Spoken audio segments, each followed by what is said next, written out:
இவள் என்ன செய்கிறாள்? ஓடி போய் எலிசாவின் இடத்துல இந்த விஷயத்தெல்லாம் சொல்லும்போது எலிசா சொல்றாரு, நீ இதை விட்டு உன் கடனை தீர்த்துக்கொள், மீந்ததை வைத்து ஜீவனம் பண்ணு. இந்த நாளில் என்னை கேட்டுக்கொண்டிருக்கிற அன்பு சகோதரா சகோதரி, கர்த்தரிடத்துல வந்த ஒவ்வொருவருடைய வாழ்க்கையிலும் அவர்களுக்கு என்ன செய்ய வேண்டுமோ அதை அவர் செய்ய போதுமானவராகவும் வல்லவராகவும் நல்லவராகவும் இருக்கிறார்.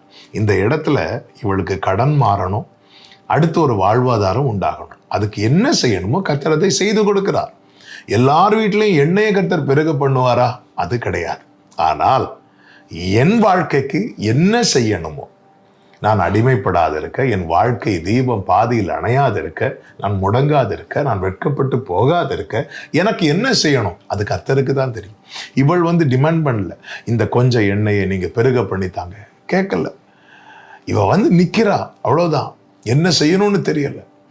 ஆனால் கர்த்தர் அதை தீர்மானிக்கிறார். இவளுடைய எண்ணெயை ஆசீர்வதிப்போம். ஈசாக்கு விதை விதைக்கிறான், கர்த்தர் தீர்மானிக்கிறார், கர்த்தர் அவனை ஆசீர்வதிக்கிறார்.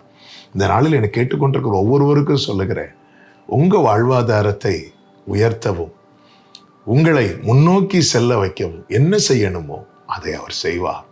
கர்த்தரிடத்தில் வாருங்கள், அவரையே நோக்கி பாருங்கள். வேலைக்காரருடைய கண்கள் எஜமான்களின் கையை நோக்கி இருக்குமா போலவும், வேலைக்காரின் கண்கள் தங்கள் எஜமாட்டியின் கையை நோக்கி இருக்குமா போலவும், எங்கள் தேவனாகிய கர்த்தர் எங்களுக்கு இரக்கம் செய்யும் வரைக்கும் எங்கள் கண்கள் உமையே நோக்கி இருக்கிறது. கர்த்தரை நோக்கி பாருங்கள், கர்த்தர் உங்களை ஆசீர்வதிப்பாரா.